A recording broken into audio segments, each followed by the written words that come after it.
Doctor, buenas tardes, compañeros y compañeras con todas, muy buenas tardes. Voy a empezar con la exposición. A ver, vamos a ver. Ya, listo.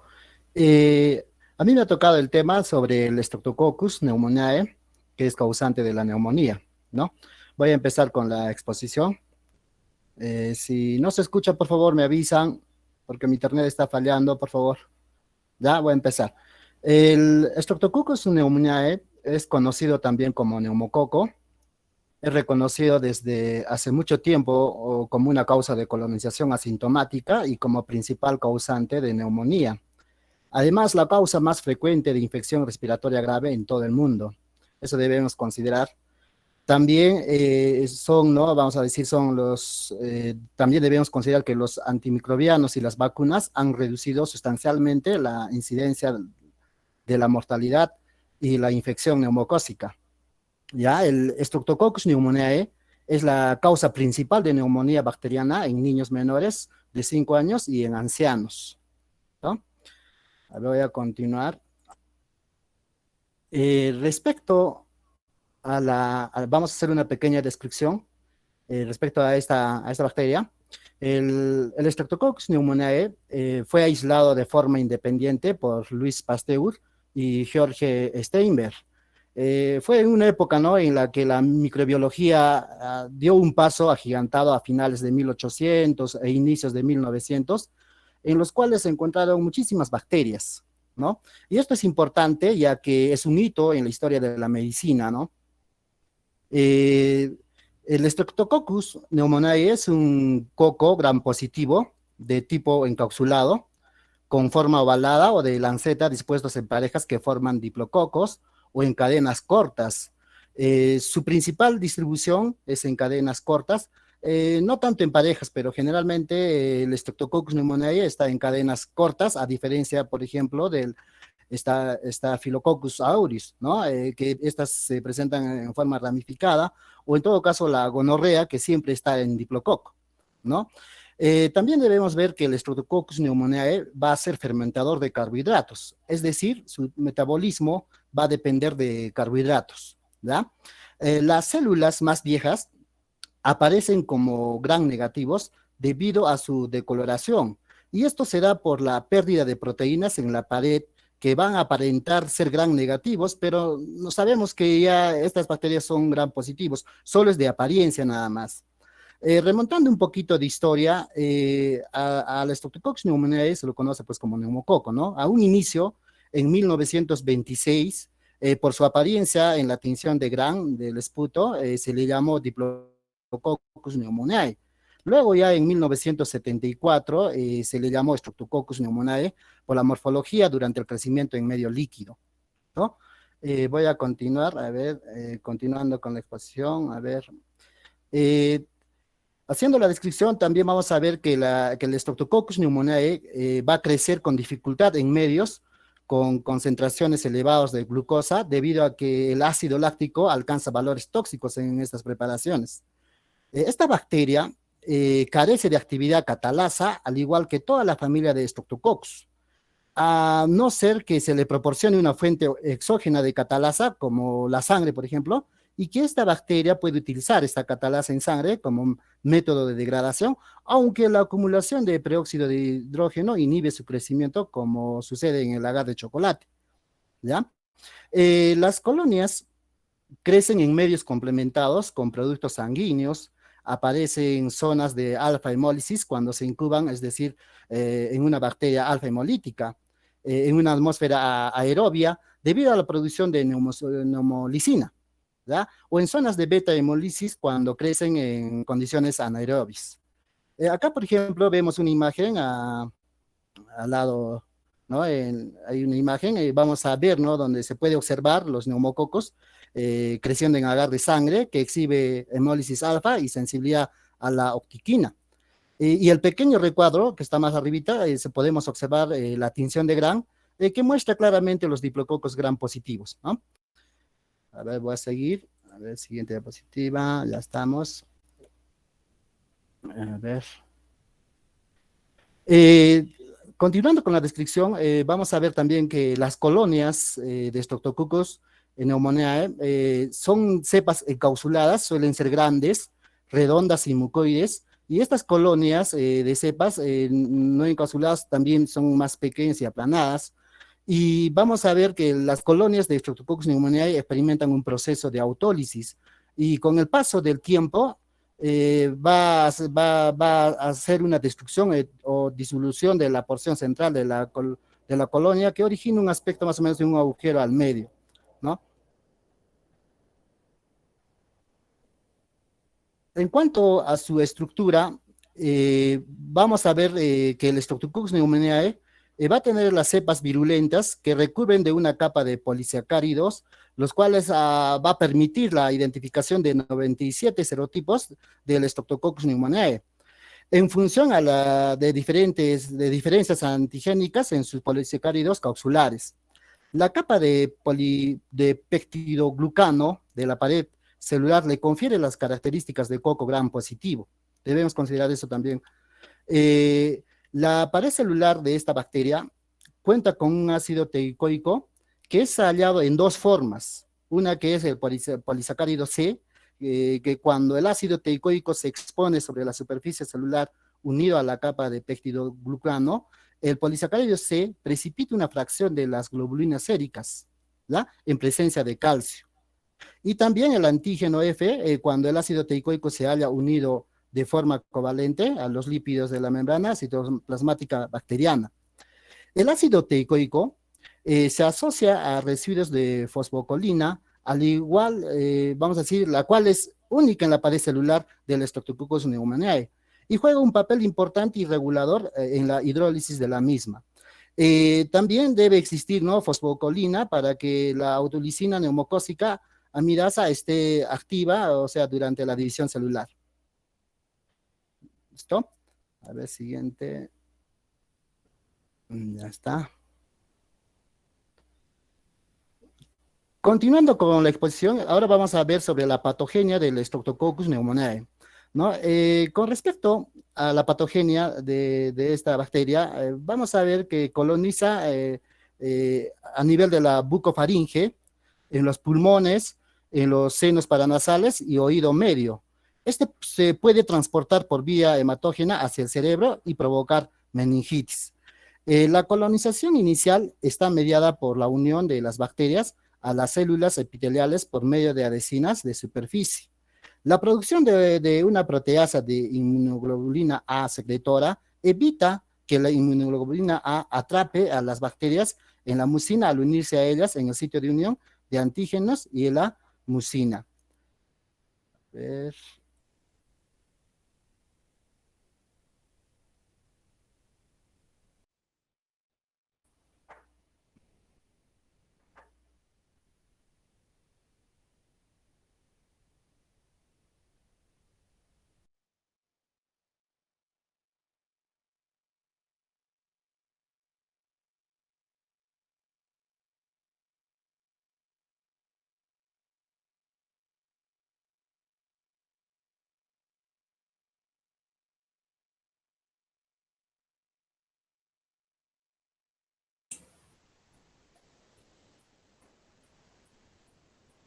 Se ha detenido la exposición.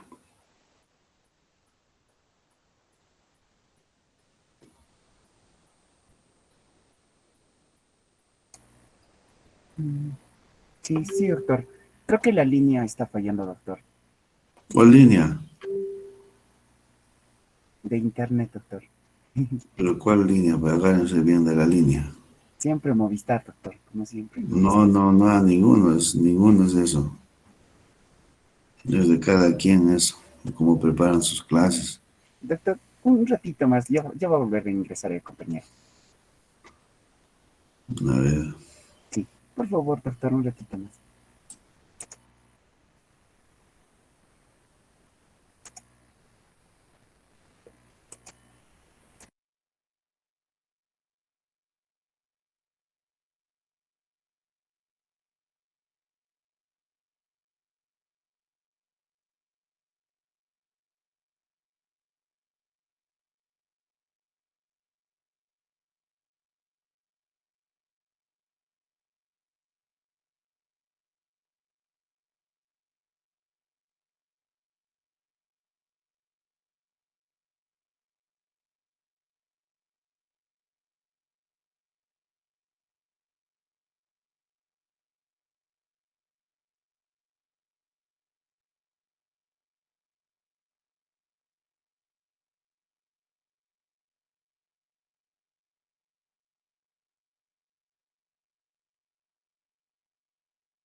Vamos a avanzar con el siguiente expositor. Preséntalo. Excelente, doctor. Ya. A ver, vamos a ver. A medida que va solucionando, doctor, pasamos al siguiente expositor, que es Neisseria gonorrhoeae. Va a hablar de gonorrea y meningitis. Le toca a vuestro compañero, Choquecota Poma Alex Miguel.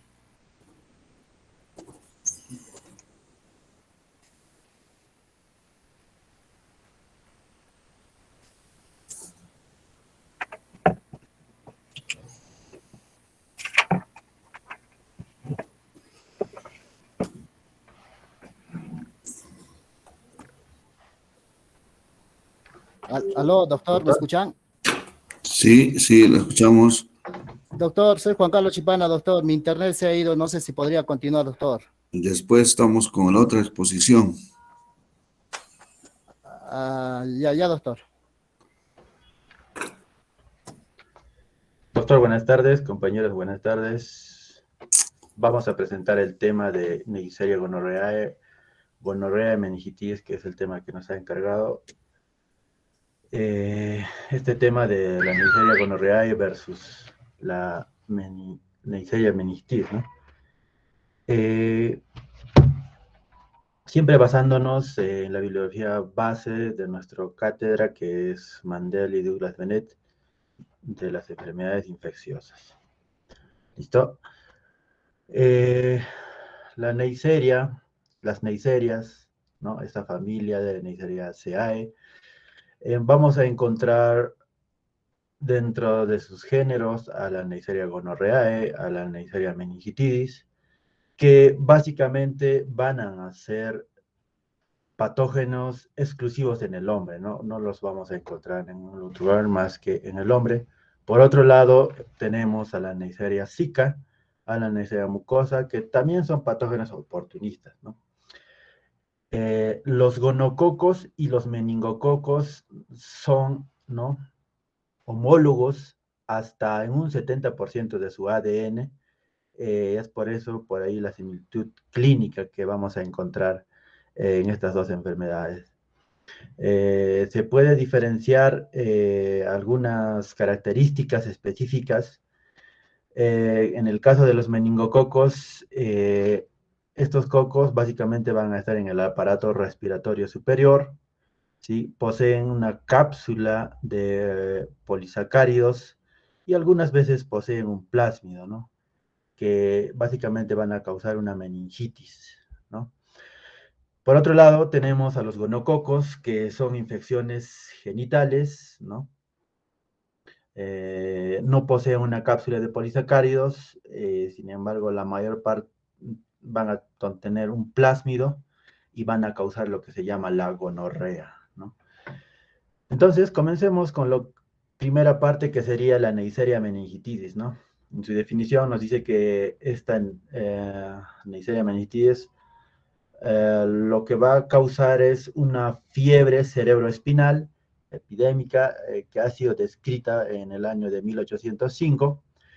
Es un patógeno bacteriano humano obligado. En la mayoría de los casos se manifiesta en forma de meningitis bacteriana aguda, bacteriana leve, que evoluciona a septicemia devastadora y hasta una neumonía, ¿no? Cuando decimos septicemia, estaríamos hablando, ¿no?, de unas pocas horas a una posterior muerte, ¿no? Respecto a su epidemiología, la enfermedad tiene una distribución mundial, pero su incidencia puede ser variable, ¿no? Actualmente casi todas las enfermedades meningocócicas son invasivas y como podemos ver, ¿no?, en Sudamérica sobre todo vamos a ver que hay varios serotipos, ¿no? De estos serotipos vamos a ver que la B, la A y la C, incluso la Y, van a ser las más prevalentes, ¿no? Por otro lado, se estima que el serotipo C está en un 57% a nivel de Sudamérica, ¿no? Son los estudios que han reportado hasta ahora, ¿no?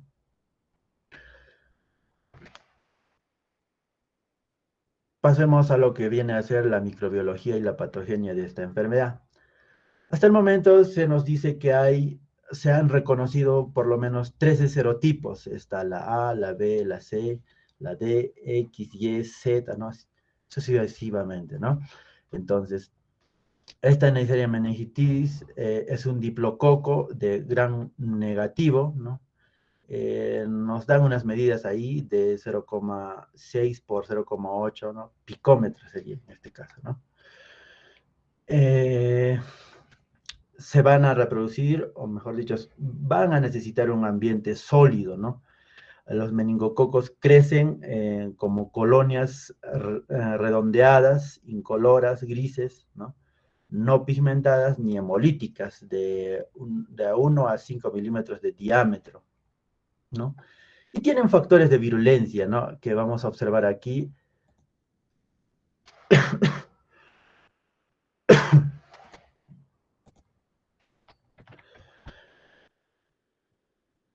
Estos factores de virulencia, como podemos observar, ¿no? En el caso...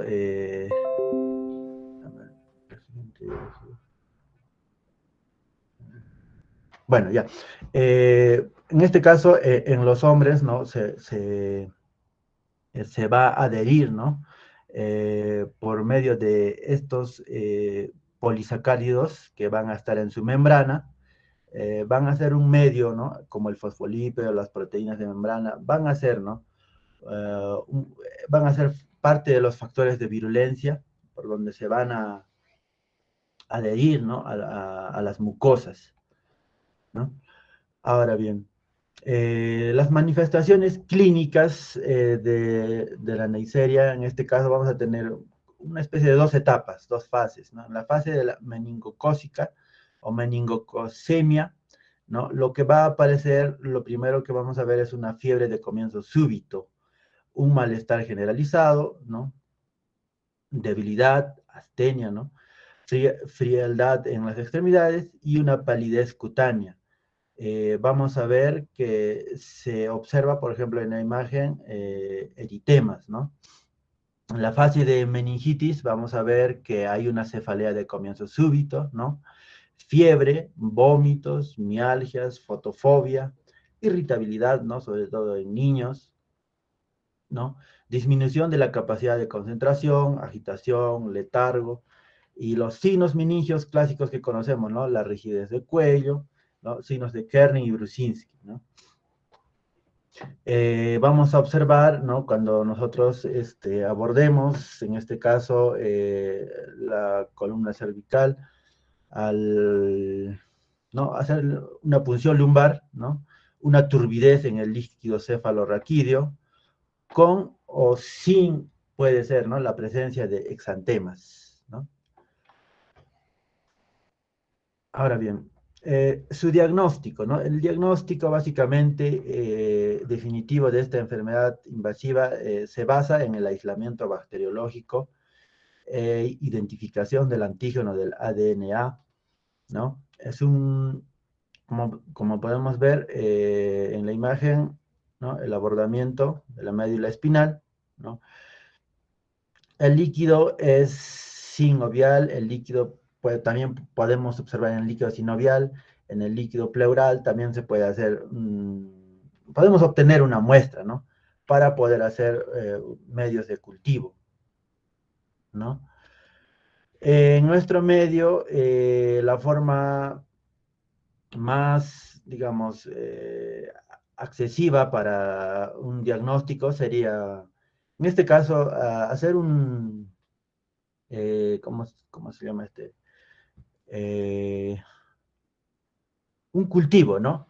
En lo que sería el agar chocolate, ¿no? Nos dice que van a formar colonias transparentes, no pigmentadas, ¿no? En este caso, en el agar chocolate, ¿no?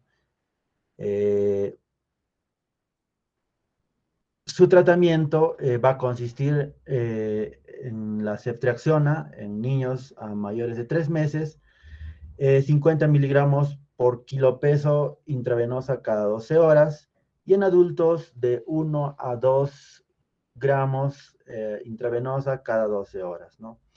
También podemos optar por ceftriaxona de 50 a 75 miligramos por kilo peso cada 6-8 horas, nos da una dosis máxima por día, ¿no? Que sería de 12 gramos. También podemos optar por la penicilina G sódica, que es de 50.000 unidades por kilo peso, vía endovenosa, cada 6 horas, hasta 4 millones cada 4 horas, ¿no? Está también el meropenem de 2 gramos intravenosa cada 8 horas, ¿no? Y si en este caso el paciente es alérgico a la penicilina, podemos optar por las cefalosporinas, ¿no? O usar el cloranfenicol de 25 miligramos por kilo vía endovenosa, ¿no? Entonces, cada 6 horas hasta 1 gramo cada 6 horas. ¿Listo? La prevención, el libro nos menciona, ¿no? Pues por un lado tenemos la quimioprofilaxis y por el otro lado está la inmunoprofilaxis. En el caso de la quimioprofilaxis, el antibiótico recomendado sería la rifampicina en adultos de 600 miligramos cada 12 horas. En niños a menor a un mes podría ser, ¿no? De 5 miligramos por kilo cada 12 horas, ¿no? Y también podremos optar por la ceftriaxona, el ciprofloxacino y la acitromicina, ¿no? Que en este caso la acitromicina va a ser máximo 500 miligramos en dosis única por día, ¿no? Ahora, el libro nos recomienda que podemos hacer una inmunoprofilaxis, pero en este caso es en Estados Unidos, ¿no? No he encontrado una bibliografía que en nuestro medio se utilice. Están las vacunas, claro, ¿no? Pero no he encontrado, digamos, qué tipo de vacunas, ¿no? En este caso, en Estados Unidos está Menveo, Menactra, el Sanofi Pasteur y el Menhifrix, ¿no? Que podrían ser recomendados, ¿no? Para la inmunoprofilaxis. Bien, ahora vamos a pasar a lo que se llama la Neisseria gonorrea o la conocida gonorrea, ¿no? La gonorrea es una infección de transmisión sexual causada por el microorganismo de la Neisseria gonorreae, ¿no? También se puede producir el contagio durante el parto, ¿no? Que van a afectar básicamente todas las mucosas de la uretra anterior y el cuello uterino de la mujer, ¿no? Que van a provocar, ¿no? Posteriormente una enfermedad inflamatoria pélvica con una endometritis y una salpingitis, ¿no? Con menos frecuencia encontramos en el recto, en la orofaringe y la conjuntiva. Su epidemiología de la gonorrea básicamente afecta en adolescentes, en adultos jóvenes en todo el mundo, ¿no? La incidencia global ha ido disminuyendo, nos dice, ¿no? Sin embargo, hay una excepción en varones que son homosexuales, ¿no?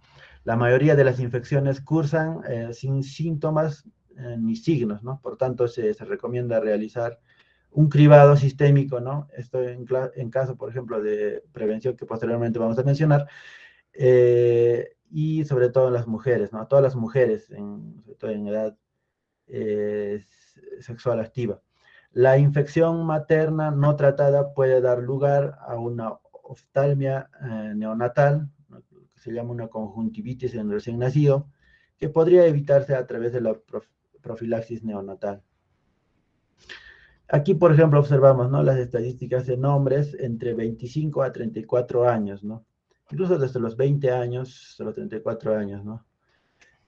Son los datos estadísticos que hemos encontrado.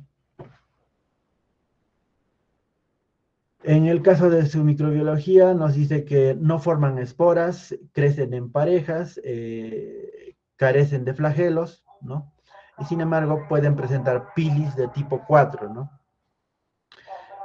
Son bacterias, como ya hemos dicho, intracelulares obligatorios, y que desarrollan una resistencia, ¿no? Y que son exclusivamente humanos.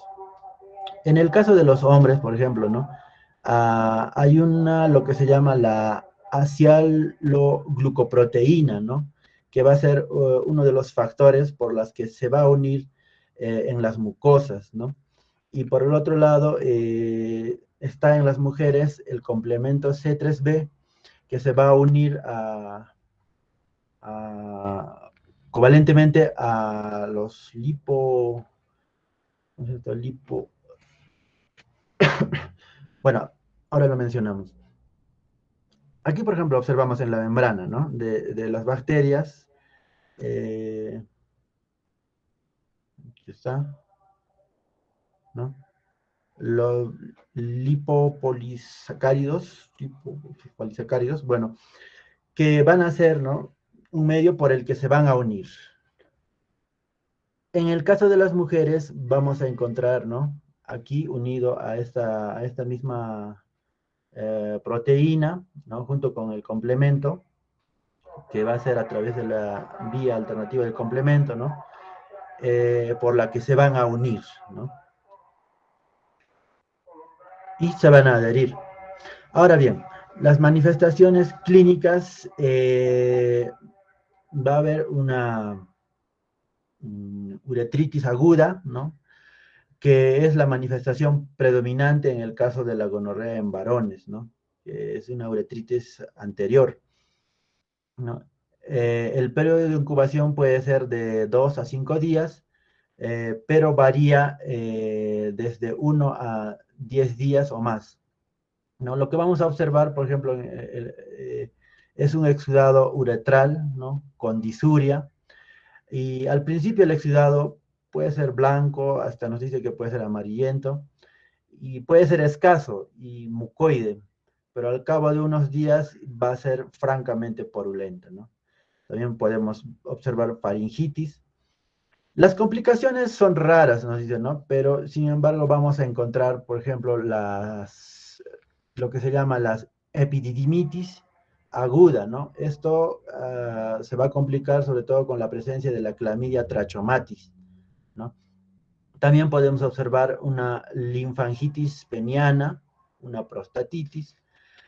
También puede complicar a lo que se llama la vesícula seminal, ¿no? Incluso dolor, ¿no? Dolor, infección y en las glándulas de Tyson y Cooper, ¿no? Su diagnóstico básicamente va a ser el cultivo o la amplificación de ácidos nucleicos, que van a ser pruebas sensibles y específicas que nos pueden llevar, que podemos llevar a cabo en todos los lugares, ¿no? Anatómicos, de donde podamos obtener las muestras, ¿no? También podemos hacer un frotis de teñido de Gram en exudados uretrales, ¿no? Que van a mostrar la presencia de diplococos gram negativos, característicamente de la gonorrea. Su tratamiento está basado en el caso, por ejemplo, de las infecciones no complicadas del cuello uterino o de la uretra y el recto. Ceftriaxona de 200 miligramos intramuscular en dosis única, nos dice, ¿no? Ahora, ante la presencia de una infección de la faringe, podemos utilizar igualmente una ceftriaxona de 200 miligramos, también dosis única. De igual forma, en la conjuntivitis, ¿no? En el caso, por ejemplo, por contagio en neonatos, ¿no? Que en este caso es recién nacidos. Infección gonocócica diseminada, en este caso, también vamos a usar ceftriaxona de 1 gramo intramuscular o intravenosa cada 24 horas, ¿no?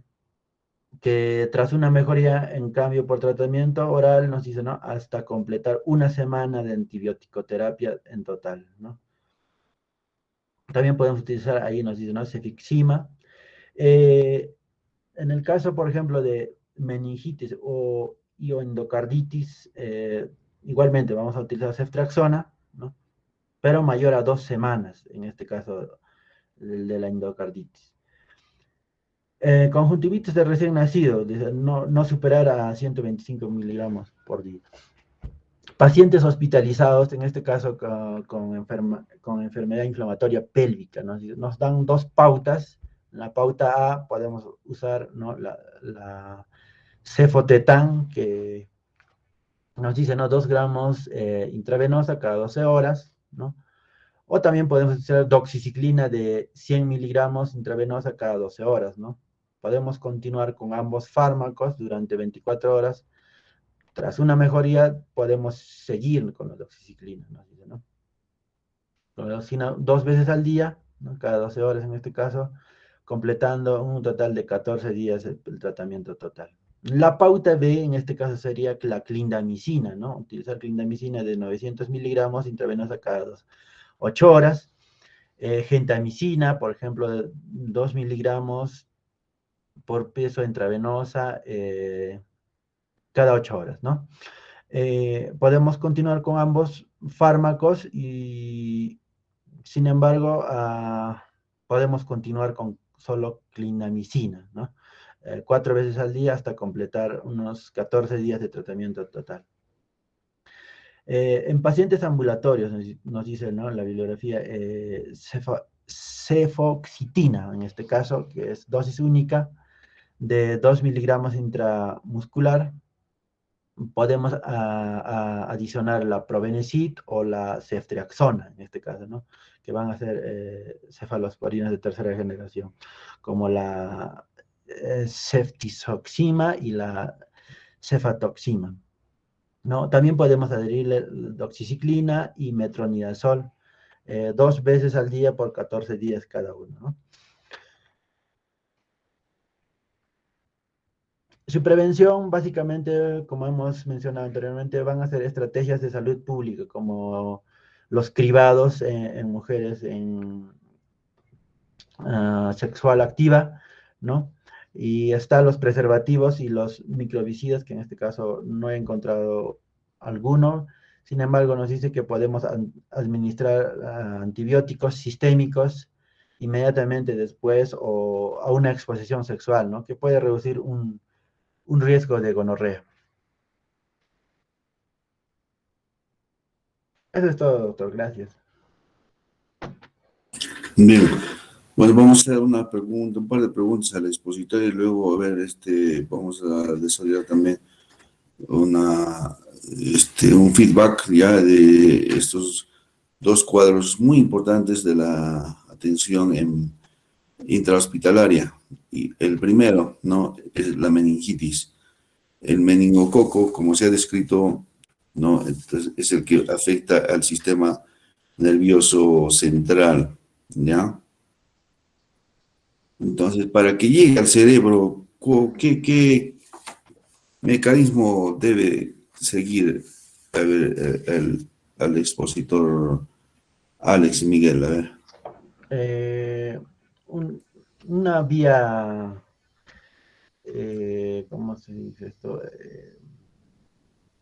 Básicamente, ¿no?, en palabras sencillas podría decir, ¿no?, que van a pasar a través de la sangre y van a llegar al cerebro, ¿no?, sistema nervioso central. Ya, entonces, en una palabra así técnica de infectología, ¿cómo le llaman? Olvidé ahorita la palabra, vía hematógena, doctor. Ya, entonces se espera una bacteriemia. Así es, doctor. Es emia es sangre, ¿no es cierto? Y bacterias es cantidad de microorganismos bacterianos dentro del plasma, ¿no? Entonces, bacteriemia. ¿Ya? Entonces, esta bacteriemia, ¿con qué grado de severidad afecta y causa el problema de meningitis?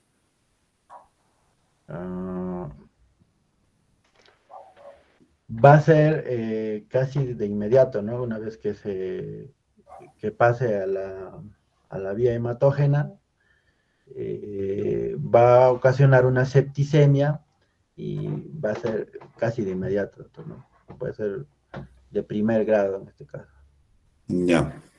Entonces, si nosotros tenemos bacterias dentro del plasma, ya, en este caso nos comentan, diríamos, bibliográficamente que esta bacteriemia no es severa, sino es leve. Mira, por eso la patogenia del meningococo ya va de una bacteriemia leve. Ya. Su evolución ya va a llegar a ser septicemia, obviamente. Ya, entonces, nosotros tenemos que ver que las cantidades mínimas de meningococo que se eleva por encima de lo normal, porque nosotros tenemos una flora, ¿no?, ¿Dónde está ubicado la flora normal del meningococo? En este caso sería las vías respiratorias, doctor. Ya, ¿qué más? También puede ser, en este caso, por la vía auditiva, doctor, también las conjuntivas. Ya, Ajá. a ver, ya, entonces para complementar, vamos a pasar a ver a Milagros Lalesca.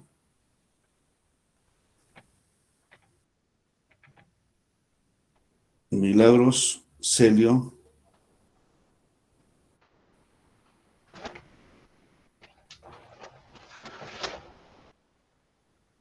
Y ya el que sigue es Joseph Albert. Presente, doctor. Ya, Joseph Albert, a ver. Mire, en cuanto al meningococo, es importante saber que tiene su forma de transmisión. ¿Quiénes la padecen más?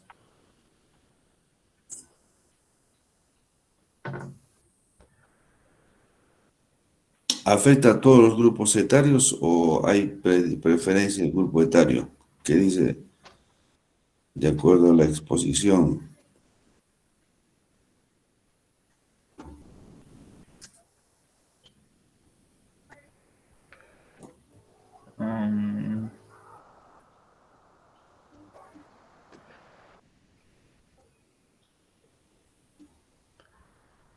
Doctor, respecto a los No, grupos no etarios. recuerdo, doctor. ¿Mm? Estaba mencionando que de pacientes homosexuales. No recuerdo bien, doctor. Mira, concéntrate, estamos hablando del meningococo. Luego vamos a hablar de lo que es el gonococo, que es el otro. Sí, sí. Mm,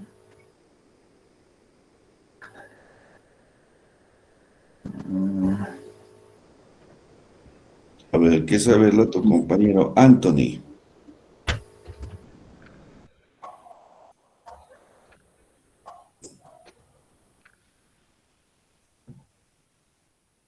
Anthony, ¿presente o ausente? Presente, doctor. Ya. ¿En quién está meningocosemia?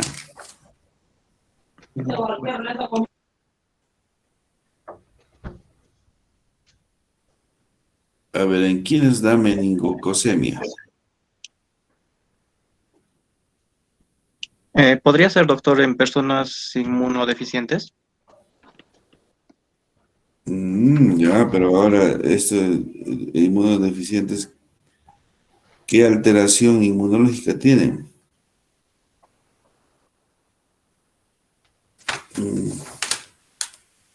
Debe tener una alteración inmunológica que le da más riesgo de enfermarse con meningococos.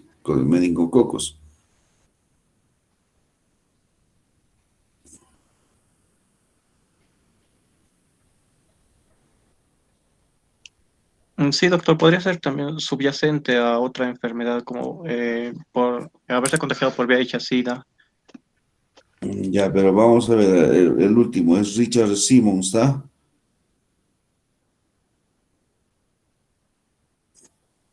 Presente o ausente Richard Simmons. Presente, doctor. Ya, a ver. Ahorita, de acuerdo a la pregunta, hemos dicho, ¿en quiénes tenemos más riesgo de enfermedad meningocócica? doctor,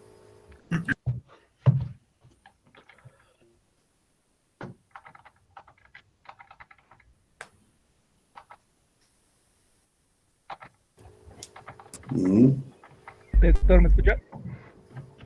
Hace rato, pero no respondes.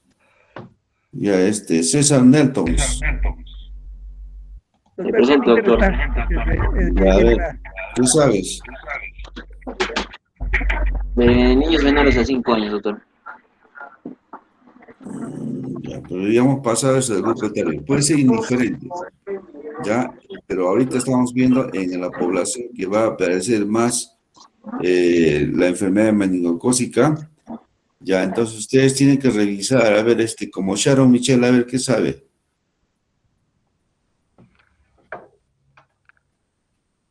A ver, Sharon Michelle. Presente, doctor. A ver. ¿Qué alteración inmunológica? Me ha hablado Disculpe, doctor. que dice que hay una alteración inmunológica, dijo tu anterior compañero, el primero, ¿no? Después de Joseph, ¿no? Joseph y Anthony. ¿Se han ido o siguen ahí en clases? Joseph y Anthony. Presente, doctor, estaba hablando con el micro desactivado. Presente, doctor, sí, estamos presentes. Ya. Joseph, bueno, alguno dice que está relacionado con la alteración inmunológica.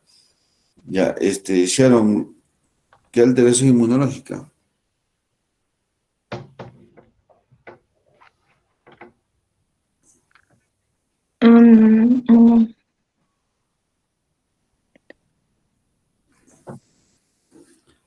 Ya, a ver, entonces, de ahí No escuché. tienen que fundamentar que ustedes saben de que existe el complemento, ¿no? ¿No? El complemento, cuando ustedes ven la cascada clásica, alternativa del complemento, porque si no hay esto del complemento como un sistema que está relacionado a la inmunidad, entonces se llama sistema del complemento. Ya, entonces, a este nivel tenemos un déficit del sistema del complemento. Entonces, si a nosotros dosamos el complemento, el otro día habíamos visto que si vamos a dosar el complemento C3, ¿no? El complemento C3, si dosamos y vemos bajo el nivel hipocomplementemia, entonces este paciente va a tener susceptibilidad a hacer problemas de meningococos. Ya, entonces de ahí nosotros vemos que en la vía terminal del complemento vamos a llegar a ver el C5 hasta el C9, ¿ya? Entonces, a este nivel va a haber una déficit del complemento C3 también, ¿ya? Nos habla también del déficit de la properdina, y del déficit del complemento 3. Entonces, ¿por qué estos pacientes se van a enfermar con meningococo? Es porque vamos a tener una alteración a nivel del sistema del complemento, ¿ya? Entonces, ustedes están viendo la enfermedad de infectología propiamente para poder decir cómo este cuadro se establece y va a dar, o sea, en cuanto a su fisiopatología, ¿no? Entonces, ya sabemos de que tenemos que ver el complemento en estos pacientes, ¿ya? Ahora, de acuerdo a estos niveles de complemento, vamos a ver lo que se llama sus complicaciones. Entonces, ahora, ¿qué complicaciones trae una meningococemia? La enfermedad meningocócica da complicaciones mediadas por inmunocomplejos, ¿ya? Entonces da complicaciones mediadas por inmunocomplejos. Ahora, del 100% de pacientes, se ha visto que hasta un 19% de los casos tienen secuela a largo plazo. Secuela, ojo, secuela. Si no se trata de un paciente con meningococemia o una enfermedad meningocócica cerebral del sistema nervioso central, ojo, no va a haber reversión. Va a haber cuadros con déficit neurológico permanente, ¿ya? Entonces, el tratamiento es de acuerdo a la cepa, o sea, la invasión del meningococo, ¿ya? Va a ser una urgencia médica, urgencia, ¿ya? Y se debe de hacer un diagnóstico adecuado y luego su antibiótico terapia. Ya, de la antibiótico terapia se debe empezar apenas obtenido las muestras, ¿ya? la punción lumbar del cual ha hablado su compañero, ya se debe de empezar el tratamiento, ¿ya? Entonces, ahora, el tratamiento es de acuerdo a la causa, o sea, al germen este. Y también se debe dar un tratamiento complementario y sintomático. Entonces, de los cuales, digamos, por ejemplo, bueno, ¿por qué usar corticoides? No usar corticoides en este cuadro clínico, ¿no? Entonces, a la cabeza van los antibióticos.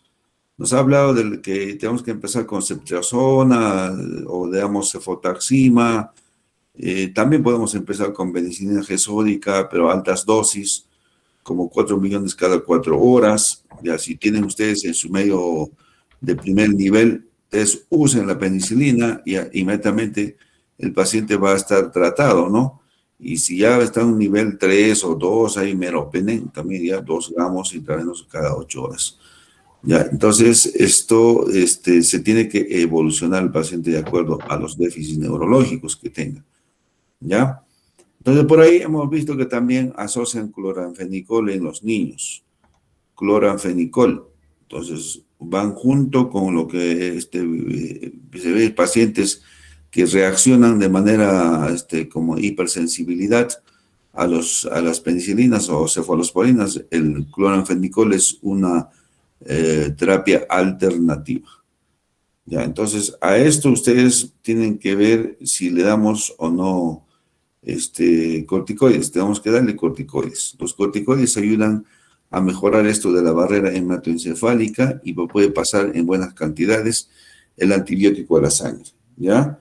Entonces, ustedes tienen que ver que también hay vacunas, ¿ya? Entonces, las vacunas tienen que proveerse, pues, ¿no? Entonces, las vacunas, sobre todo para los pacientes que son inmunodeprimidos, que están con problemas oncológicos, ¿no? O de inmunodeficiencia, pueden ser vacunados. Y más que todo, ¿quiénes? A ver, ¿quiénes se vacunarían más que todo? A ver, Willer Yosel. ¿Está Presente, nuestro doctor. grupo? No estaba, ahora ya te has integrado. Sí, tenía problemas de conexión, doctor. Está Ya, a lloviendo ver, acá. ya, Willer Yosel, ¿dónde vives, pues? Juliaca. Juliaca, como estaba en Juliaca, así, tu cerebro debe estar así. Ya, entonces, miren, ¿en qué edad más se da este problema de el meningococo? O sea, enfermedad meningocócica. Hace rato los había enfocado porque si habían leído, entonces van a ver de que en quiénes se puede vacunar más. A ver, ¿en quiénes se debe vacunar? Ah, podría ser en menores de 5 años, porque estos van a tener mayor riesgo. No, el texto nos habla de que se recomienden adolescentes. Ya, en los adolescentes se recomienda la vacuna para neumococo, meningococo, para meningococo, en los adolescentes. ¿Ya? Y bueno, y sobre todo personas que tienen riesgo de enfermedad meningocócica, claro, personas que lo que hemos mencionado, los inmunocomprometidos, ¿ya? Entonces, finalmente, el meningococo nos va a acompañar, ¿no? Mientras la humanidad no tenga ya una prevención buena, o sea, sobre todo la forma de vida que tiene el paciente, los cuidados de problemas nasales, problemas óticos, ya, y que no lleve, digamos, un cuadro de bacteriemia no leve, que causan algunos microorganismos, que en este caso, netamente estamos hablando de Neisseria gonorrhoeae como un agente patógeno humano, ¿ya? Entonces, vamos a ver que tenemos que conocer cómo está su biología, ya, del cual ya, bueno, ya el expositor nos ha descrito también la patogenia meningocócica, debemos de saberlo bien, ¿ya? Entonces, los factores de virulencia que tiene el la Neisseria meningitidis, porque eso es el agente, la Neisseria meningitidis, ¿no? Sus factores de virulencia tienen que conocer ustedes, ¿ya? Y además tienen que saber, ¿no? Como otro punto, ¿no? Para saber la patogenia, cómo su transmisión y la adquisición entre los seres humanos, tienen que saberlo, ¿ya? Y en tercer lugar, tienen que saber la propensión del ser humano a desarrollar enfermedad meningocócica invasiva, ¿ya? Eso son por proximidad, por ejemplo, los problemas próximos nasales o óticos, eso pueden llegar a ser la invasión de meningococo, ¿ya? Entonces, y van a producir una meningitis aguda, ¿no? Meningitis aguda. Muy bien. Entonces, este cuadro de meningococemia también se puede considerar que puede llegar a ser septicemia con choque, ¿ya? Y generalmente por las características de la bacteria va a dar fiebre de origen así aguda, o sea, una fiebre de origen, como dice, de pronto el paciente va a tener fiebre, o sea, eso se llama de inicio no, agudo, ¿ya? Y luego ya sus manifestaciones como lo que han expresado, ¿no? en la exposición, que van a dar signos meningios, y entonces el paciente va a tener todo ese cuadro posterior a una meningococemia. Ya, entonces, y lo otro es meningitis. O sea, meningococemia tienen que diferenciarlo de meningitis. Ya, ojo, no se confundan. Ya, meningococemia da shock, ya, un choque séptico. Ya, y meningitis da una enfermedad invasiva. Ya, ¿a qué nivel? A nivel de las envolturas del cerebro, ¿no? Ya, entonces, ¿por qué? Porque la Neisseria meningitis va a tener como órgano diana el cerebro porque su tropismo es meningio, no tiene un tropismo meningio. Ya habíamos visto la vez pasada que en el colegio pueden tener tropismo, así como los virus, ¿no? Hemos visto los virus hepatotropos, los virus neurotropos. Y esta bacteria también tiene tropismo meningio, por eso llega a colonizar la meninge. ¿Ya? Bueno, de lo que hemos hablado, que así como la fiebre es súbito, la aparición en este cuadro también es brusco por presentarse con cefalea, ¿no? Cefalea, bondios explosivos, y todo está relacionado a un síndrome de hipertensión endocriniano y los signos meningios que ya saben cómo es rigidez de nuca, signos de Kerning o de Brudzinski, ¿ya? Y cuando hacen una punción del líquido cefalorraquídeo, ya se encuentra alteración, ¿no? Ya, entonces, del cual ya también se ha hecho resumen, está ahí en la presentación. Muy bien. Entonces, todo esto, cómo se manifiesta la enfermedad, ya, para ya terminar, ahí también está, ¿no? Lo que se llama la alteración en la piel.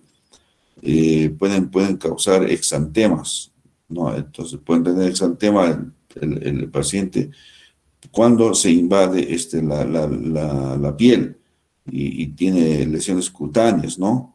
Lesiones cutáneas y que puede también no siempre presentar petequias o púrpura, ¿no? Ya.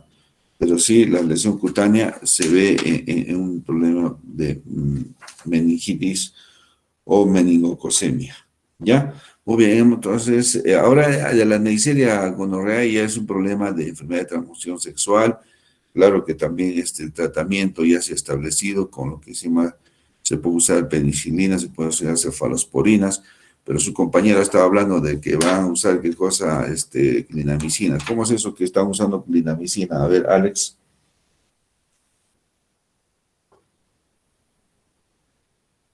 ¿Alex está o ya se fue? Doctor. Sí, has hablado de la clindamicina en el tratamiento. Ah, como profilaxis en este caso, podemos asociarlo, doctor. Asociar, esa es la palabra. Sí, doctor. ¿Por qué? ¿Por qué asociar? A ver, el otro día has entendido en las primeras exposiciones que hemos hecho por qué usamos clindamicina. Ya, con esto ya les pasa tu exposición. A ver. Eh, No sé, bueno, si lo están volviendo a ver los vídeos que estamos grabando o las diapositivas que ya vamos a ver en la plataforma, porque hasta hoy día no hemos visto, ¿ya? Pero sí vamos a encargar a los expositores previamente que ya han expuesto, me lo van a pasar al correo que tengo, ¿ya? Entonces, ahorita voy a mandar el correo al delegado, o si no había, se lo voy a pasar un PowerPoint, ¿ya? Entonces, y con eso ustedes me lo van a pasar las diapositivas, ¿ya? Muy bien. Lo que había, la respuesta de la clindamicina es que la clindamicina baja, ¿qué cosa? ¿Qué te baja? Las toxinas que produce la bacteria. Por eso se asocia a la clindamicina. Disminuye sus toxinas, ¿ya? Muy bien. Entonces, vamos a pasar al siguiente tema. Creo que es 1, 2, 3. ¿Cuál es el siguiente tema?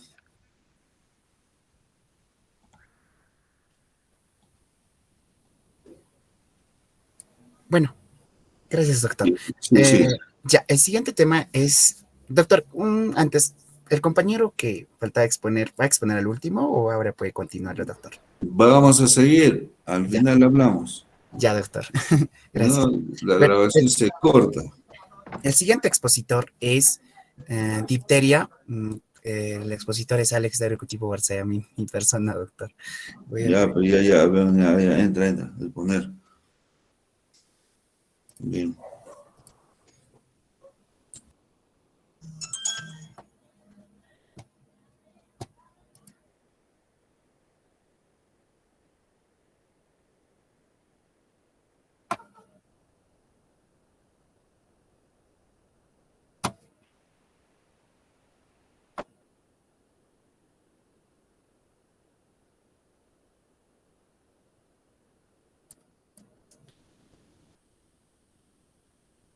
Ya.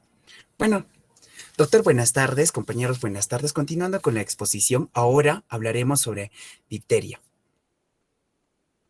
Bueno, en cuanto a la difteria, es una infección nasofaringea y cutánea causada por el Corynebacterium diphtheriae. Esto afecta a las vías respiratorias altas, ya sea la garganta, la nariz. De tal forma, va a provocar una mucosa de color blanco grisáceo, que esto va a provocar dificultades respiratorias al acumularse. Entonces, el Corynebacterium diphtheridae presenta cepas toxigénicas que van a producir o producen una toxina proteica, que esto va a ocasionar la toxicidad generalizada, ya sea miocarditis o polineuropatía. Ahora, esta toxina se va a asociar a la formación de pseudomembranas en la faringe durante la difteria respiratoria. Quiero indicar que las cepas toxigénicas van a causar con mayor frecuencia la difteria faríngea, pero por lo general las cepas no toxigénicas, esto sí, van a provocar las enfermedades cutáneas, que más luego lo detallaremos.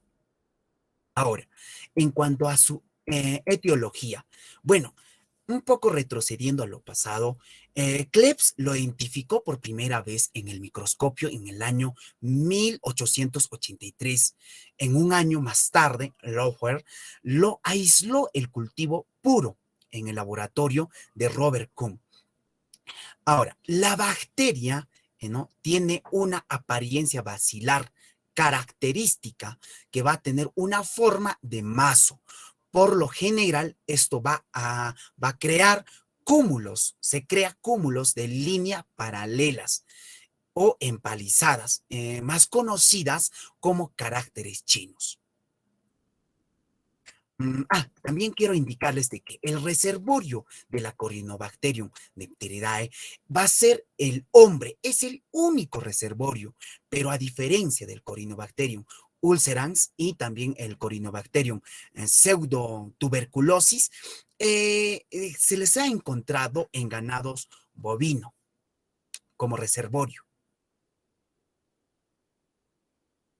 Ahora, en cuanto a la epidemiología, en todo el mundo, pero muchos de los países se encuentran prácticamente erradicada debido a la vacunación generalizada en la población infantil. Pero lo que quiero indicar que los más susceptibles quienes van a ser en este caso van a ser los niños y los adultos no vacunados, pero a diferencia de los lactantes que estas están protegidas por anticuerpos de la inmunoglobulina G materno, pero después de los 6 meses sí están propensos a contagiarse. Ahora, en los países templados, el pico de la enfermedad es en los meses fríos. También menciona nuestra revisión bibliográfica que en el año 1995, en la antigua Unión Soviética, se declararon más de 50,000 casos de difteria, con 1,500 muertos por esta enfermedad, como consecuencia de haber abandonado la vacunación o contra la misma, pensando que era una amenaza que estarían, ¿no? De esa forma no se sometían a la vacuna. Actualmente en Venezuela se han registrado 5 fallecidos por difteria. En el estado de Carabobo y a nivel nacional se registran más de 500 casos. Quiero indicar también que en vuestro país, el año pasado hasta el mes de noviembre, hasta el mes de 12 de noviembre, se han confirmado 4 casos, de los cuales 2 fallecieron. Estaban en descarte 6 y de sospechoso 9. Ahora, el periodo de incubación para la difteria respiratoria es de 2 a 5 días.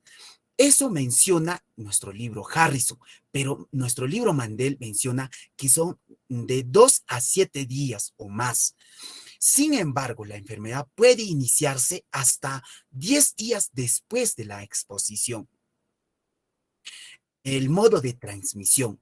El principal modo de transmisión es persona a persona, es por la vía aérea.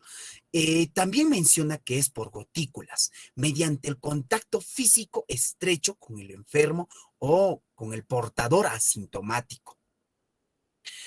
Ya sea sudor, lágrima, estornudos, besos y otros objetos. En raras ocasiones se transmiten por contactos con lesiones o objetos contaminados con secreciones por el enfermo. Ahora, la transmisión del Corynebacterium ulcerans se produce por el contacto con animales. Esto es en caso del Corynebacterium ulcerans. ¿Por qué menciono en este caso? Menciono porque el Corynebacterium ulcerans va a tener toxinas similares al Corynebacterium dipteridae. Y bueno, en cuanto a su transmisión, ya les dije, siguiente. El modo de transmisibilidad. La difteria respiratoria es contagiosa 7 días antes del inicio de los síntomas. Los pacientes no tratados son infecciosos durante 2 a 3 semanas. En cambio, los portadores crónicos pueden diseminar microorganismos durante 6 meses o más a través de las secreciones faríngeas. Un tratamiento adecuado o apropiado, ya sea con antibióticos, que en lo posterior los voy a mencionar, acaba rápidamente con la eliminación de los microorganismos.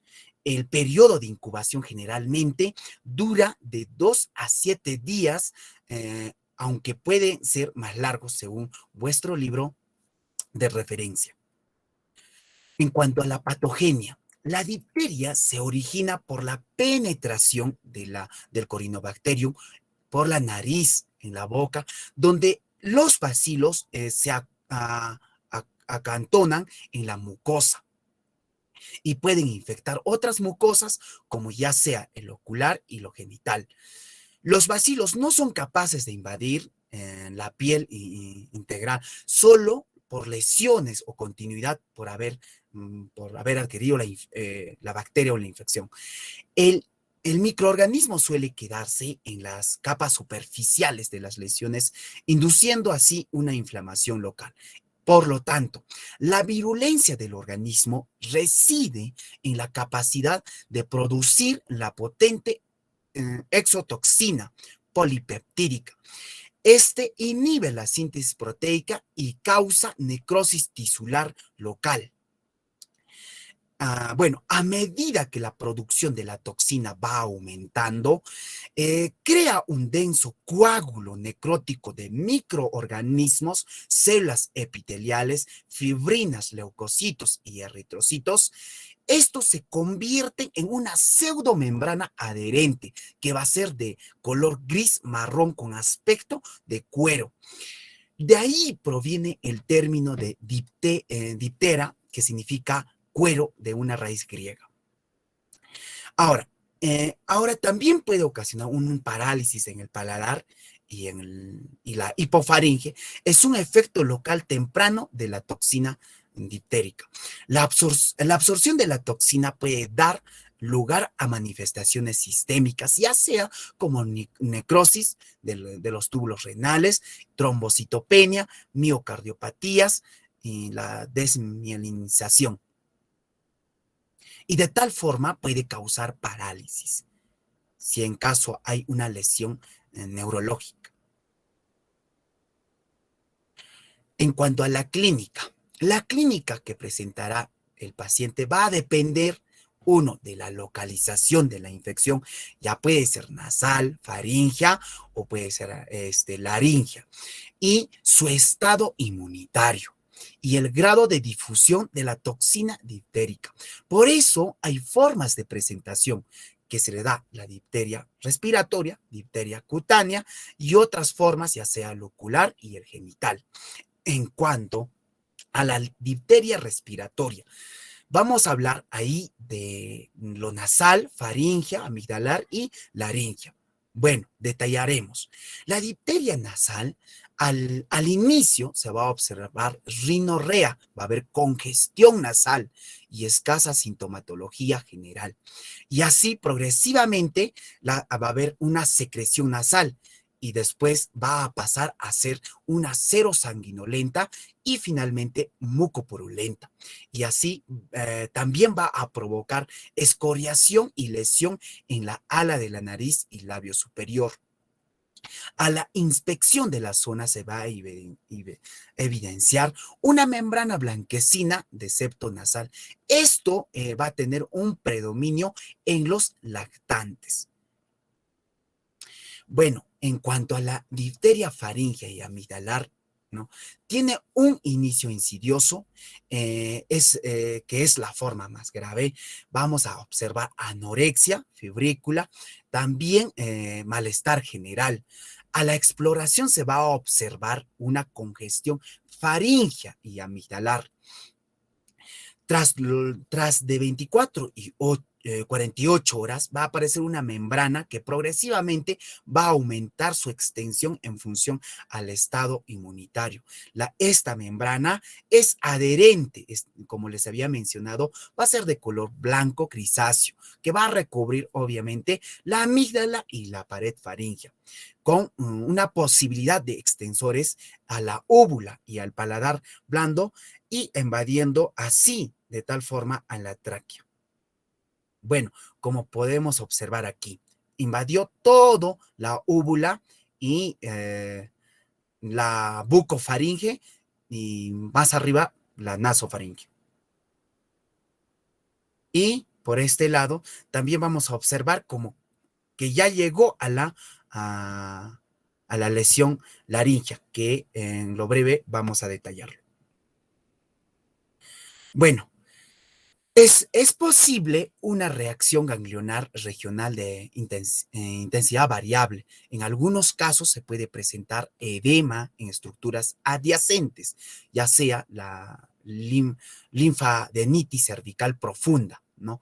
En cuanto es importante, da al cuello un aspecto característico conocido como el cuello de toro o cuello proconsular, ¿no? Esto se va a deber a la inflamación de los ganglios.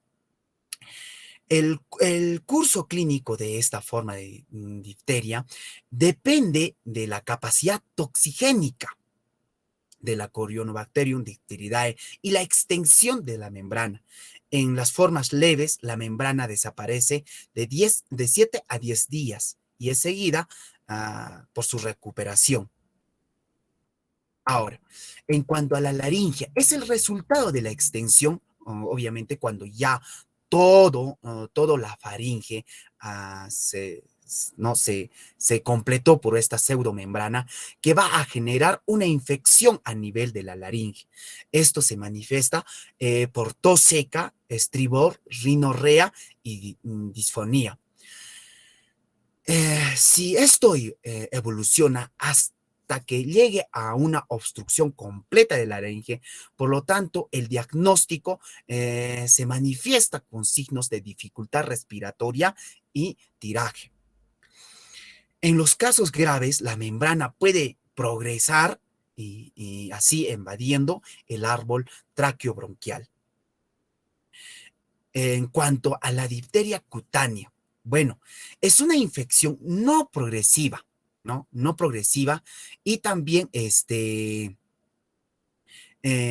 caracteriza por una úlcera superficial istémica y no se cura con una membrana que no se presenta como una membrana gris marrón necesariamente, ¿no? Son típicas el dolor, la inflamación, el eritema y el exudado. Las extremidades suelen afectarse más que el tronco o la cabeza. En la mayoría de los casos, un proceso primario como la dermatosis, laceraciones, quemaduras, mordeduras, el impétigo, es infectado secundariamente por el Corynebacterium difteridae. Es una minoría de los pacientes con difteria cutánea. Se produce una colonización en la vía respiratoria o infección sintomática con complicaciones tóxicas. Como pueden observar ahí, ¿no? Hay lesión cutánea. Bueno, hay otras infecciones en nuestra revisión bibliográfica. Nos menciona que pueden causar infecciones mucocutáneas en otras localizaciones, ya sea en el oído, que va a ocasionar una otitis externa, en el ojo una conjuntivitis purulenta y ulcerosa, y en el tracto genital va a haber vulvovaginitis purulenta y ulcerosa. Ahora, en cuanto al diagnóstico, para hacer un buen diagnóstico, nosotros debemos de fijarnos en los antecedentes epidemiológicos, antecedentes familiares, que es lo más importante, y los antecedentes personales, la clínica. Ahí tenemos que basarnos en los signos y síntomas, porque ya que la difteria respiratoria se debe sospechar en individuos con faringitis, exudado faríngeo y fiebre. Otros síntomas que pueden presentar puede ser disfonía, estridor o parálisis del paladar. Y también tenemos que hacer cultivo de porción de membrana junto al exudado subyacente. El diagnóstico de laboratorio se va a basar definitivamente en el cultivo del Corynebacterium difteridae o si es en caso del Corynebacterium ulcerans, que van a toxígena, ¿no? Del sitio de la infección o se va a tomar la prueba de la lesión localizada, donde se localiza la lesión, ¿no? Y de tal forma también con datos histopatológicos característicos. Las complicaciones que va a presentar la obstrucción del tracto respiratorio por pseudomembranas puede requerir, obviamente, por una broncoscopía o intubación o ventilación mecánica. Las complicaciones que genera es una miocardiopatía tóxica Estas se produce de aproximadamente en un 10 a un 25% en pacientes con difteria respiratoria y es la responsable de un 50 a un 60% de muertes. El riesgo de estas complicaciones se correlaciona de forma directa con la extensión y la gravedad de la enfermedad exudativa orofaringia. La primera evidencia de la toxicidad cardíaca suele aparecer en el segundo o tercera semana de la enfermedad. Ahora, en cuanto a una complicación que es la neuropatía tóxica, estas complicaciones neurológicas se corresponden a la gravedad de la infección primaria de la enfermedad. Unas de 2 a 3 semanas después del inicio de la inflamación orofaringia, suelen aparecer hipostesias o parálisis local del paladar blando. Después puede producir una debilidad en los nervios faringios posteriores y la laringe y la cara que va a dar lugar a una voz, a una dificultad de tragar, el riesgo de muerte por aspiración, ¿no? Y también a la respiración.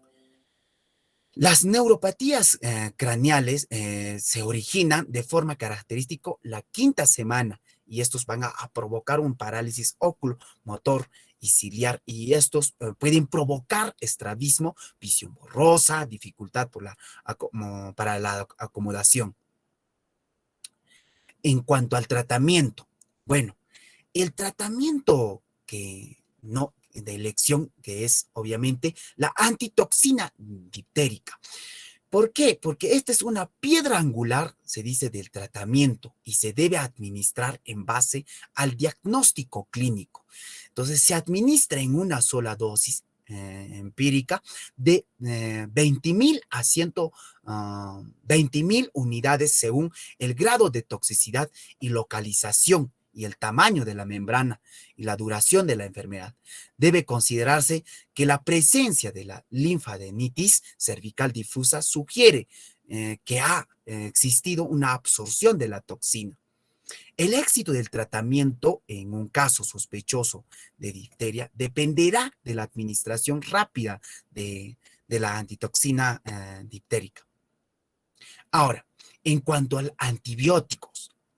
antibióticos, el tratamiento antibiótico es necesario, 1, para eliminar el microorganismo, 2, detener la producción de las toxinas y 3, reducir la transmisión, pero no sustituye a la antitoxina.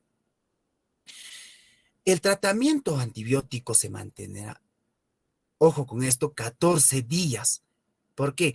La eritromicina, que es un fármaco de elección, se da en una dosis de 500 miligramos intravenoso cada 6 horas, pero en niños se debe administrar de 40 a 50 miligramos por kilogramo de peso por día, vía intravenosa, en 2 a 4 dosis divididas, hasta que el paciente pueda deglutir con comodidad, después de la cual se administra por vía oral de 500 miligramos cada 6 horas hasta completar el ciclo de los 14 días.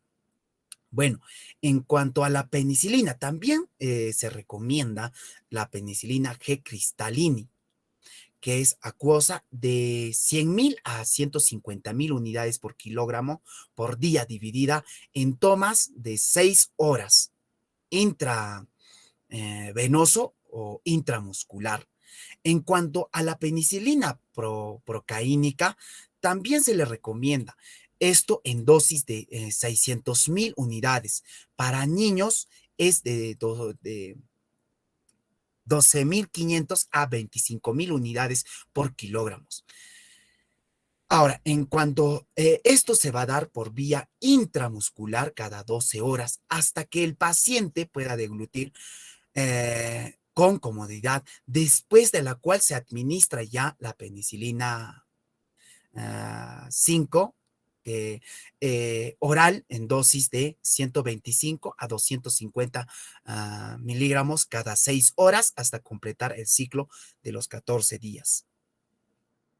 Ahora, en cuanto a la vacuna, Es la única medida de control eficaz que obviamente que puede proporcionar unos niveles protectores constantes para disminuir la gravedad de la enfermedad por Corynebacterium diphtheridae. Se administra 5 dosis de 0.5 mililitros de vacuna diphtheridae. Estas van a ser 3 dosis a los 2, 4 y 6 meses de edad, y más una cuarta dosis a los 9, 12 meses de la tercera dosis. Pero a los 4 y 6 años de edad se administra una dosis de recuerdo. Para los niños de 7 o mayores se dispone 3 dosis, que es de 0.5 mililitros de vacuna difterica en una primera serie de 2 dosis separados, que va a ser por 4 a 8 semanas. Y una tercera va a ser de 6 a 12 meses de una segunda dosis. Muchas gracias.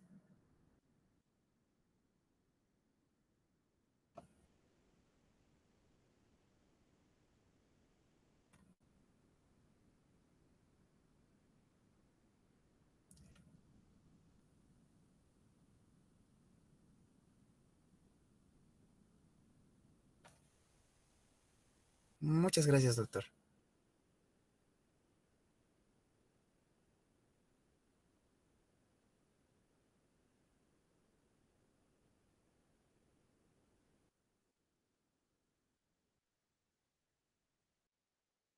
Ya, muy bien.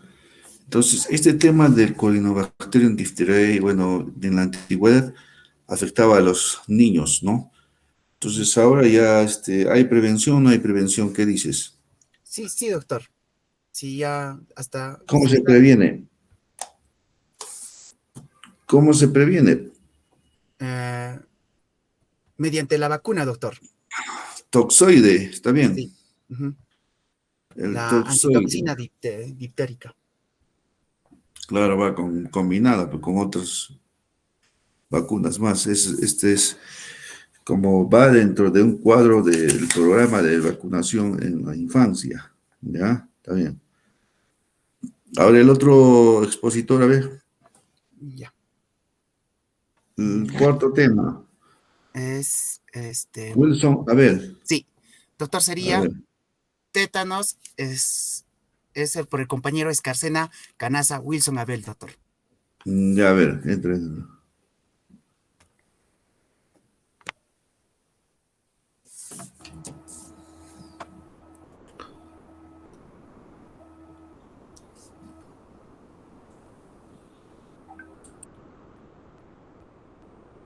Bien, doctor, buenas tardes. Compañeros, buenas tardes. Vamos a continuar con las exposiciones, esta vez con el tema de lo que viene a ser tétanos, el Clostridium tetani.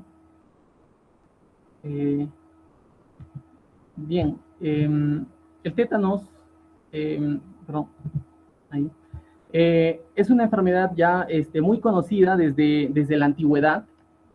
Desde la antigüedad que incluso hay descripciones de médicos griegos y egipcios en donde ellos reconocen la frecuente relación entre lo que vienen a ser las heridas y el posterior desarrollo de espasmos que luego conducen a la muerte.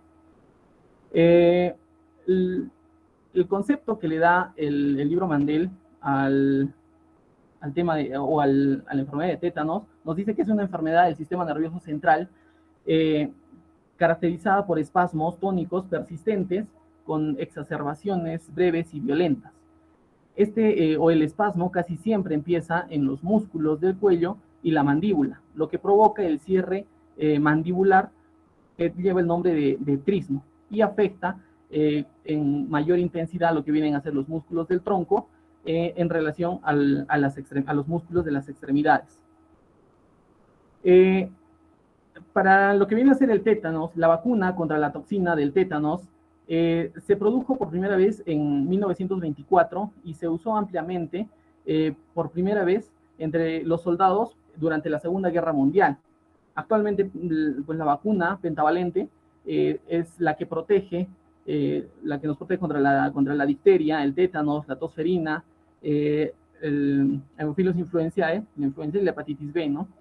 Y bueno, esta vacuna infantil se utiliza en todo el mundo. La etiología acerca de lo que viene a ser el Clostridium tetani. El Clostridium tetani es un bacilo anaerobio obligatorio que es gram positivo, que durante su crecimiento estos bacilos tienen flagelos abundantes que luego van a desaparecer y van a producir dos toxinas, una que viene a ser la tetanospasmina, que es denominada habitualmente como la toxina tetánica, y la otra que viene a ser la tetanolicina, ¿okay? Y con el tiempo, esta bacteria pierde lo que vienen a ser los flagelos y desarrolla lo que es una espora terminal, ya adquiriendo una forma de raqueta.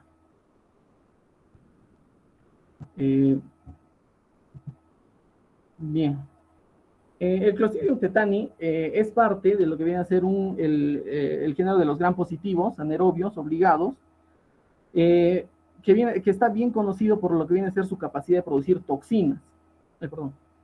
La capacidad de producir toxinas y lo que lo convierte en uno de los más peligrosos en su género. Es un organismo formador de esporas que no se puede eliminar del medio ambiente y puede soportar incluso condiciones de temperaturas extremas, ¿no? Bien, es bien sabido que sobrevive en medios ambientes durante muchos años inclusive. Y a menudo lo que vienen a hacer estos son resistentes al calor y a los desinfectantes también. Y la fuente de infección en la mayoría de las personas vienen a ser las heridas. En otros, el tétano puede desarrollarse a partir de una quemadura, a partir de un absceso, como lo vamos a ver aquí, que la puerta de entrada van a ser por la piel, las mucosas, las heridas, las quemaduras, un absceso después de un procedimiento quirúrgico, incluso el abuso de drogas por vía intravenosa, o también incluso la gangrena, ¿no? En muchos casos los pacientes tienen una inmunización incompleta y no han sido vacunados, ¿no? O no han sido vacunados desde su infancia. Y lo más importante es que en algunas personas la inmunidad de la vacuna contra el tétano disminuye con la edad y es por eso que se recomienda una dosis de esta cada 10 años. Bien. En cuanto a la epidemiología, la mayoría de los casos de tétanos van a ocurrir en lo que vienen a ser en países donde falta inmunidad, países en desarrollo, y particularmente en áreas donde han ocurrido desastres naturales, como terremotos o entre otros, ¿no?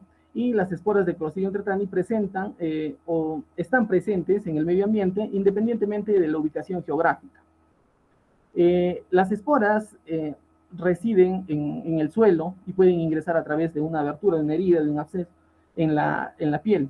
Y todas las edades son susceptibles a la infección. Y la tasa de letalidad puede acercarse incluso al 100% si es que no hay una intervención médica inmediata y adecuada. Y en la mayor parte de los casos notificados corresponden a pacientes mayores de 60 años. Este es uno de los indicadores de que la disminución de la inmunidad es un riesgo significativo y puede ser un problema especialmente grave en lo que vienen a ser en mujeres ancianas. Bien. La Organización Mundial de la Salud estima que en el 2015 aproximadamente 34,000 recién nacidos murieron de tétanos neonatal. Y este tétanos es una enfermedad prevenible mediante lo que viene a ser la vacunación, para la que se incluyen vacunas que contienen el toxoide tetánico.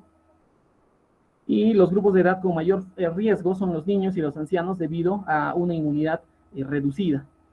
Okay, aquí, por ejemplo, los recién nacidos corren un mayor riesgo cuando se utilizan equipos médicos no esterilizados al momento de cortar el cordón umbilical, ¿no? Entonces, Aunque los refuerzos de vacunación han reducido notablemente esta amenaza de salud pública, el tétano es una infección potencialmente mortal. La clave de la infección por tétano es prevenirla con la vacunación. Y en cuanto a los tipos, o en las categorías del tétanos, existe lo que viene a ser el tétanos cefálico, el tétanos generalizado, el tétanos localizado y el tétanos neonatal. Ahora, ¿cuál es la patogenia del tétanos? Primero, se van a producir lo que viene a ser la tetanospasmina, ¿okay? La tetanospasmina, y lo otro que era la tetanolicina. Estas dos, la tetanospasmina se sintetiza como una cadena única que fuera de la célula se escinde por una proteasa bacteriana en dos cadenas, una cadena pesada de 100 kilodaltons y una cadena ligera de 50. ¿Okay? Entonces, hasta este momento tenemos dos cadenas, una pesada de 100 y una ligera de 50 kilodaltons. Ahora, la cadena pesada ayuda o media la unión de los receptores de la superficie celular y las proteínas transportadoras. Mientras que, por otro lado, la cadena ligera ocasiona la inhibición presináptica de la liberación de transmisores que producen el tétanos clínico, la clínica del tétanos. Ahora, la toxina entra en el sistema nervioso central, principalmente por las terminaciones presinápticas de las neuronas motoras inferiores, donde puede causar una alteración local de transmisión neuromuscular. Después aprovecha el sistema de transporte axonal retrógrado y llega a lo que viene a los cuerpos neuronales en el tronco del encéfalo y la médula espinal, donde expresa ahí de manera clara su acción patogénica principal, ¿no? Ahora, una vez en el sistema nervioso central, una vez que está en el sistema nervioso central, la toxina se difunde a las terminaciones de las células inhibitorias. La toxina degrada lo que viene a ser la sinaptobrevina, que es una proteína necesaria para el acoplamiento de las vesículas neuromusculares que liberan su contenido en la membrana presináptica. Al impedir la liberación de transmisores desde estas células para el acoplamiento de al impedir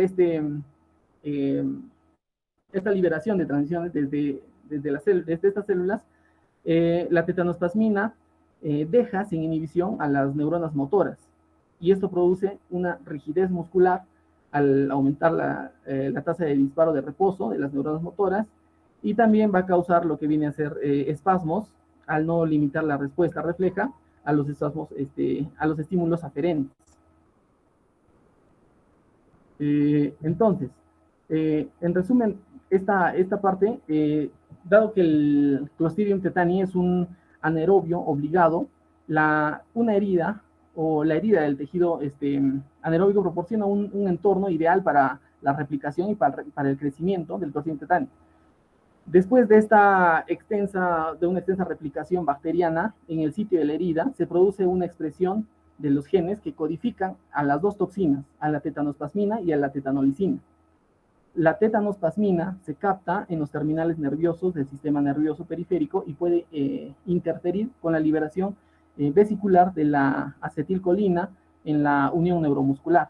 Por lo tanto, un síntoma de presentación inicial del tétanos viene a ser la parálisis flácida. Luego, la toxina inhibe la liberación de lo que viene a ser el GABA y la glicina dentro de las terminales nerviosas inhibidoras, lo que controlan la actividad de las neuronas motoras inferiores. Y por lo tanto, esta acción va a provocar un efecto de hiperactividad que conduce a la contracción involuntaria de los músculos esqueléticos. Ahora, el periodo de incubación del tétanos más o menos se da entre 8 días y varía entre 3 a 21 días. Ahora, de acuerdo a la clasificación que habíamos hecho, los tipos de tétanos, el tétanos neonatal, el local generalizado y el cefálico, en el tétanos neonatal se va a observar en pacientes menores de 1 año que tienen un periodo de incubación mucho más corto. Y dentro de los primeros 7 días, el paciente se encuentra irritable, desarrolla rigidez severa y tiene incluso un mal pronóstico. Mientras más corta sea el periodo de incubación, el pronóstico viene a ser mucho más, tiene la prevalencia de ser un mal pronóstico.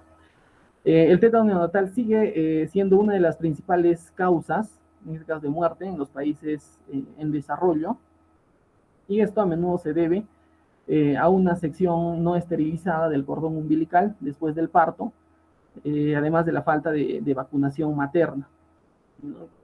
Esto se produce más que todo cuando hay pacientes que al momento de hacer el parto lo hacen en domicilio y no en un hospital, ¿no? Entonces, esto es en cuanto al tétanos neonatal. En el tétanos generalizado, esta es la forma más reconocible y conocida y se caracteriza por hallazgos clínicos específicos que incluyen el trismo que habíamos visto, esta rigidez de la mandíbula, la disfagia, la rigidez de nuca y los opistótonos, como en la primera imagen, ¿no? El opistótonos, que viene a ser un arqueamiento hacia atrás de la cabeza, el cuello y la columna vertebral. También se va a presentar lo que es el risus sardonicus o la fascia sardónica. La fascia sardónica, aquí en la primera imagen de tetanocefálica, vamos a verla, que es un espasmo sostenido de los músculos faciales que se asemeja a una sonrisa.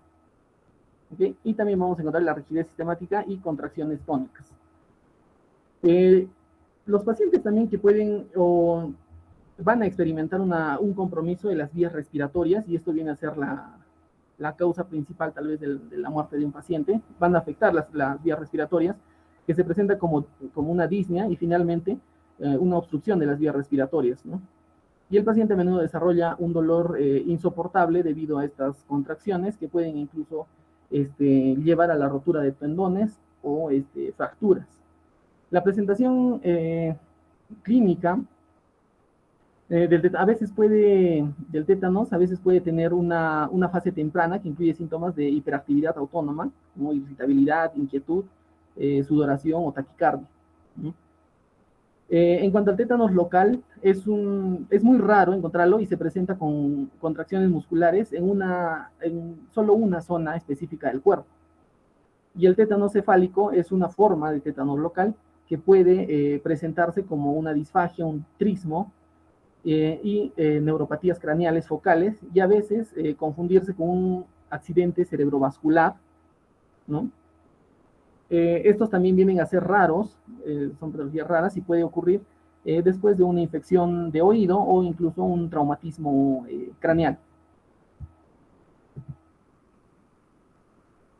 Bien, las complicaciones, antes de ello, el diagnóstico de lo que viene a ser el tétano se basa específicamente en el examen físico, en la historia la historia clínica, el historial de vacunación y la presentación clínica, ¿no? La clínica que el paciente presenta. Mientras que no se pone mucho énfasis en este caso en las pruebas de laboratorio, pero se realizan las pruebas de análisis de sangre, de orina y tejidos, ¿no? La prueba de, eso es en cuanto a ello, ¿no? Las pruebas para ayudar a un diagnóstico de tétanos.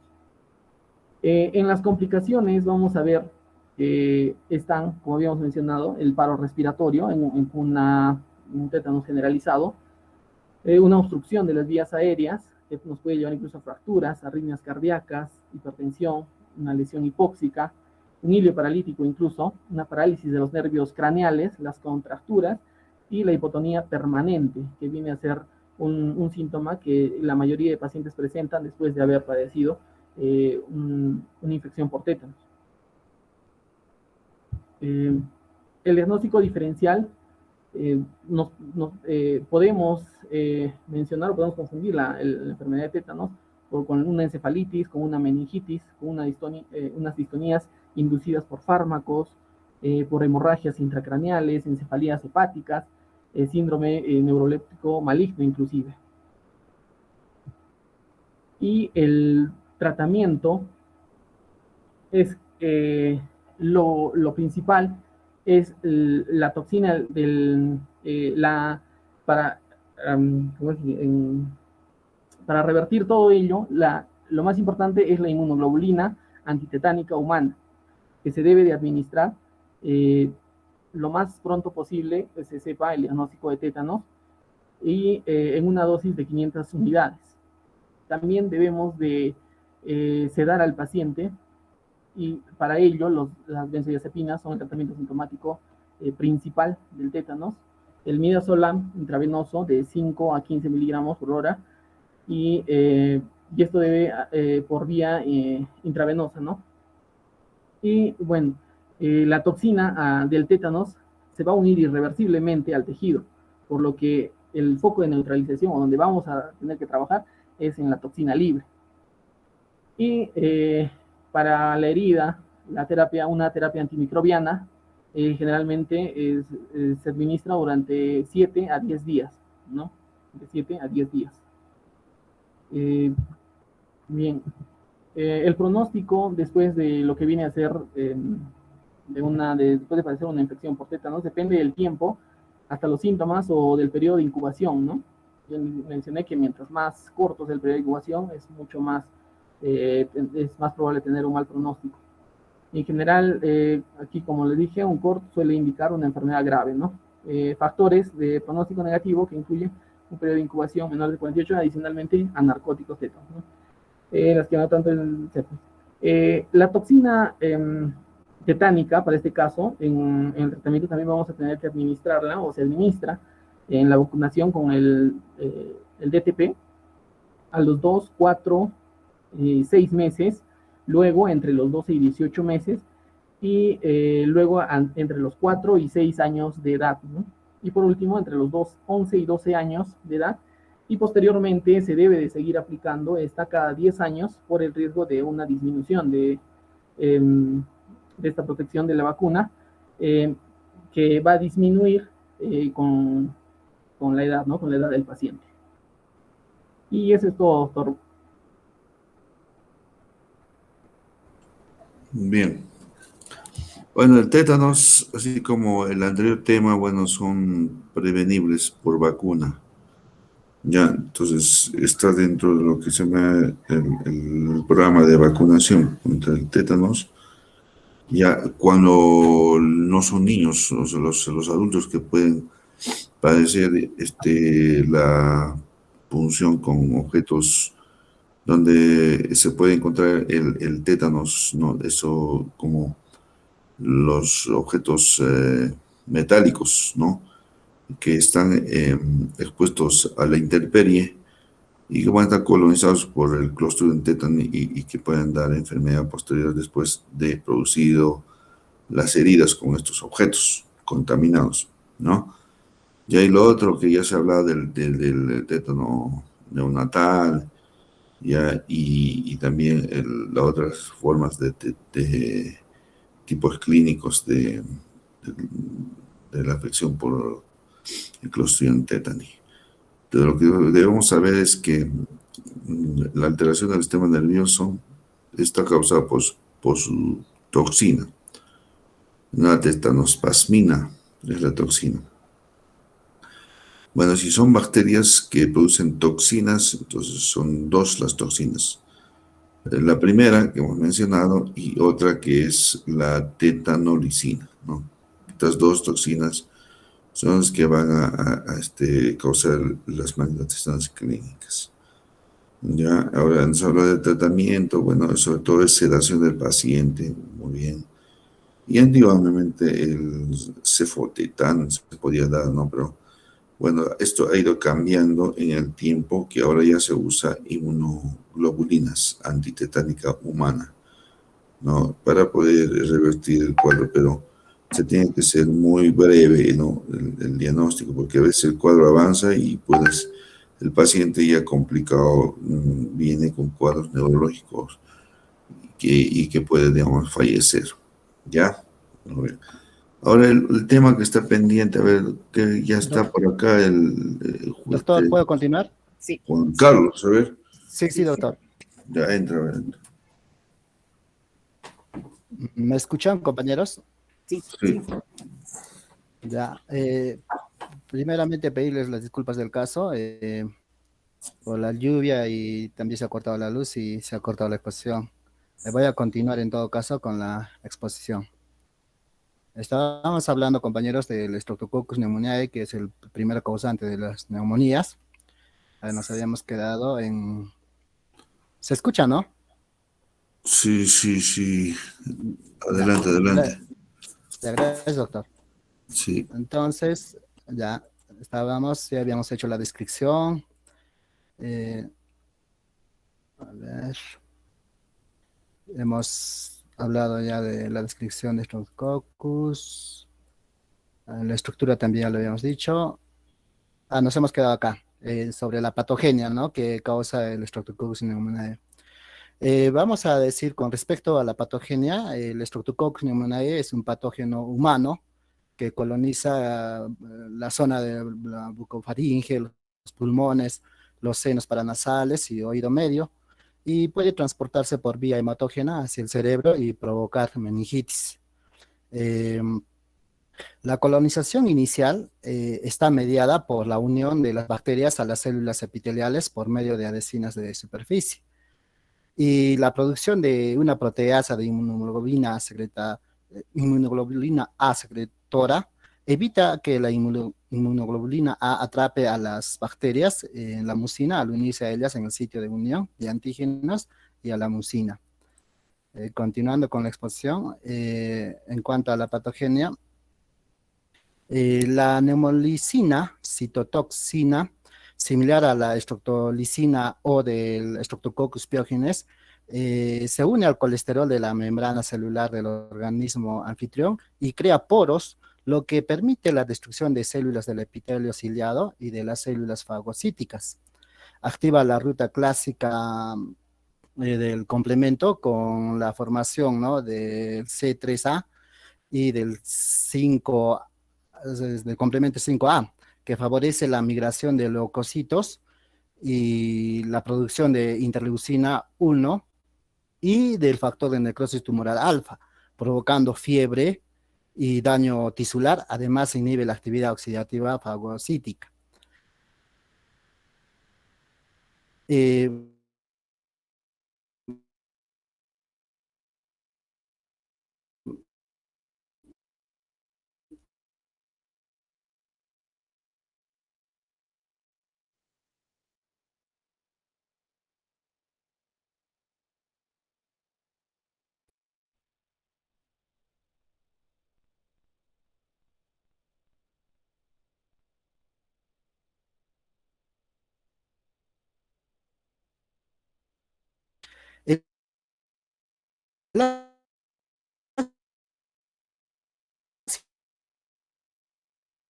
ácido teicoico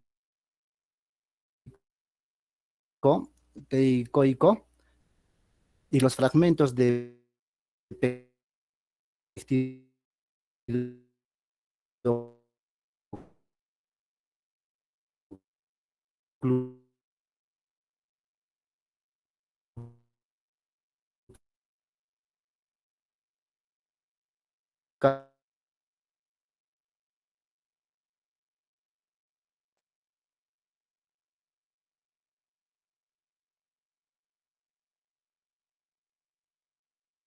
¿no?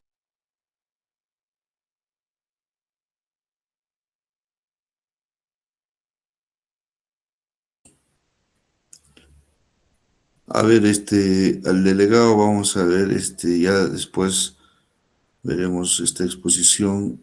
Estamos terminando esta reunión hoy día. Ya no sin antes, anunciarles que el día miércoles ya, vamos a ver las siguientes exposiciones. Ya, de esa manera llegamos a cumplir nuestras